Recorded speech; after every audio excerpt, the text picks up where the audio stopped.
Bismillahirrahmanirrahim. Perkenalkan, saya Hesti Hijrianti. Nah, di video ini saya akan menjelaskan materi kami mengenai definisi Communicative Activities RPP ataupun Lesson Plan. Nah, sebelumnya, Communicative Activities merupakan suatu kegiatan yang mendorong dan membutuhkan pelajar untuk berbicara dan mendengarkan pelajar lain. Nah, Communicative Activities itu sendiri memiliki tujuan yang nyata, yakni mencari informasi, meruntuhkan hambatan, dan berbicara tentang diri sendiri. Nah, kemudian perencanaan pembelajaran. Nah, perencanaan pembelajaran adalah proses penyusunan berbagai keputusan pembelajaran yang akan dilaksanakan dalam proses kegiatan pembelajaran untuk mencapai kompetensi dalam suatu pembelajaran. Nah, perencanaan pembelajaran itu sendiri merupakan bagian dari sebuah integral pembelajaran. Kemudian selanjutnya yang terakhir yaitu rancangan pelaksanaan pembelajaran atau biasa disingkat dengan RPP. Nah, RPP adalah suatu rumusan rencana pembelajaran yang disusun berdasarkan prinsip-prinsip pembelajaran dan belajar sebagai pedoman yang disusun untuk sebagai yang disusun berdasarkan implementasi pembelajaran yang baik. Perkenalkan, nama saya Herianti, perwakilan dari kelompok 3. Nah, di sini saya akan menjelaskan materi tentang manfaat dari RPP atau rancangan pembelajaran. Nah, adapun manfaat yang pertama adalah memberikan landasan pokok bagi pendidik dan peserta didik dalam mencapai kompetensi dasar dan indikator yang telah ditetapkan. Kemudian yang kedua, memberikan gambaran mengenai acuan kerja jangka pendek dalam setiap pertemuan pembelajaran. Yang ketiga, mempermudah pendidik dalam melaksanakan pembelajaran. Kemudian manfaat yang keempat adalah melihat, mengamati, menganalisis, dan memprediksi program pembelajaran sebagai acuan kerja yang logis dan sistematis. Kemudian yang terakhir adalah sebagai pedoman atau acuan bagi pendidik dalam melaksanakan kegiatan pembelajaran agar lebih sistematis, terarah, dan pembelajaran untuk mencapai tujuan yang telah ditetapkan. Perkenalkan, nama saya Nur Azizah. Nah, di sini saya akan menjelaskan mengenai tujuan dari RPP. Nah, apa sih tujuan dari RPP itu? Di sini ada beberapa tujuannya. Yang pertama, pertama bisa memberikan landasan pokok bagi pendidik dan peserta didik dalam mencapai kompetensi dasar dan indikator yang telah diciptakan atau ditetapkan. Nah, terus ada yang kedua dari tujuan RPP itu memberi gambaran mengenai acuan kerja jangka pendek dalam setiap pertemuan pembelajaran. Nah, terus mempermudah pendidik dalam melakukan pembelajaran. Nah, selanjutnya ada melihat, mengamati, menganalisis, dan memprediksi program pembelajaran sebagai acuan kerja yang logis dan sistematis. Perkenalkan, nama saya Muhammad Erik. Jadi materi kali ini yaitu langkah-langkah pembuatan RPP atau Lesson Plan.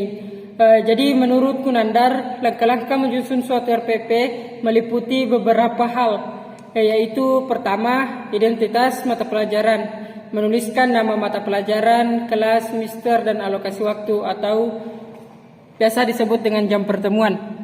Kedua, standar kompetensi atau SK dan kompetensi dasar atau KD, menuliskan standar kompetensi dan kompetensi dasar sesuai standar isi. Ketiga, indikator pengembangan. Indikator dilakukan dengan beberapa pertimbangan seperti halnya poin berikut. Setiap KD dikembangkan menjadi beberapa indikator, lebih dari 2. Indikator menggunakan kata kerja operasional setara dengan kata kerja dalam KD maupun SK. Selanjutnya, prinsip pengembangan indikator adalah urgensi, kontinuitas, relevansi, dan kontekstual. Terakhir, keseluruhan indikator dalam satu KD merupakan kemampuan dalam bersikap, berpikir, dan bertindak secara konsisten.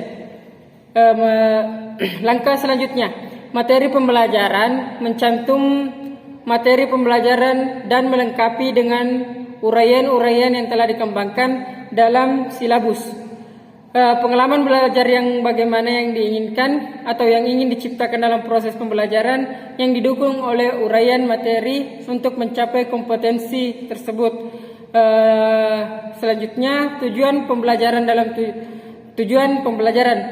tujuan pembelajaran dijelaskan apa tujuan dari pembelajaran tersebut, dan tujuan pembelajaran diambil dari indikator.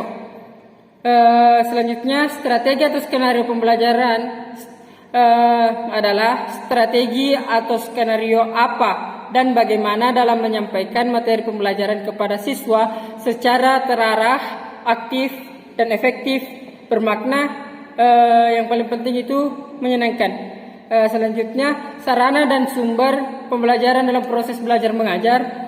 Sarana pembelajaran sangat membantu siswa untuk mencapai tujuan pembelajaran. Oke, baik, di sini saya akan membahas tentang dari tujuan RPP. Yang kelima, yaitu tujuan pembelajaran. Dalam tujuan pembelajaran dijelaskan apa tujuan dari pembelajaran tersebut. Nah, biasanya ini tujuan pembelajaran diambil dari indikator-indikator. Keenam, strategi atau skenario pembelajaran. Nah, ini strategi atau skenario pembelajaran itu merupakan apa dan bagaimana dalam menyampaikan materi pembelajaran kepada siswa secara terarah, aktif, efektif, bermakna, dan menyenangkan. Ketujuh, sarana dan sumber pembelajaran. Dalam proses belajar mengajar, sarana pembelajaran sangat membantu siswa untuk mencapai tujuan pembelajaran. Keenam, kedelapan, yaitu penilaian dan tindak lanjut sistem penilaian dan prosedur. Nah, sistem dan penilaian prosedur yang digunakan untuk menilai pencapaian belajar berdasarkan penilaian yang telah dikembangkan selaras dengan pengembangan silabus. Oke, mungkin hanya itu dari saya. Saya alihkan kepada pemateri berikutnya. Well everyone, let me introduce my name Anissa Putri. In this section I will explain about example communicative activities in RPP or lesson plan. Well, jadi salah satu metode pembelajaran yang dapat diterapkan dalam pengajaran keterampilan berbicara adalah metode communicative language teaching.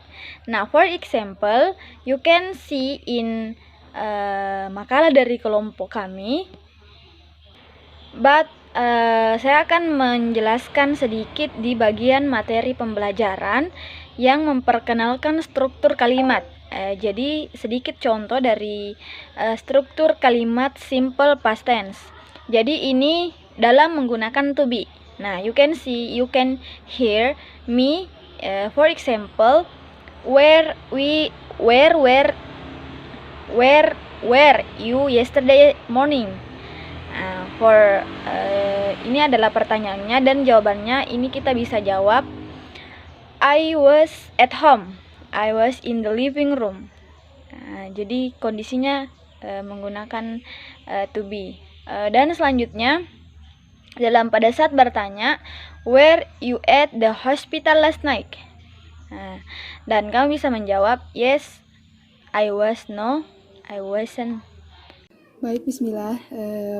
Nama saya Sartika Farina. Di video ini saya akan melanjutkan materi dari pemateri sebelumnya, yakni contoh dari RPP itu sendiri. Namun saya akan memberikan contoh bagian-bagian dari RPP itu sendiri, seperti di dalamnya seperti sekolah, mata pelajaran, kelas, semester, alokasi waktu, standar kompetensi, indikator, tujuan instruksional, ringkasan materi seperti tema, keahlian, orientational, komplikasi, resolusi, reorientation, evaluasi, fitur linguistik, prakegiatan, sementara, kegiatan pasca, metode instruksional, metode pembelajaran juga termasuk. Metode pembelajarannya seperti salam guru kepada siswa ketika membuka pembelajaran, menanyakan kondisi siswa, melakukan apresiasi, menjelaskan tentang apersepsi, menjelaskan tentang materi dan sebagainya sampai guru menutup pembelajaran. Sumber bahannya, salinan materinya, pembicara, penilaian guru terhadap siswa, dan tempat tanggal pembuatan RPP itu sendiri. Sekian. Assalamualaikum warahmatullahi wabarakatuh.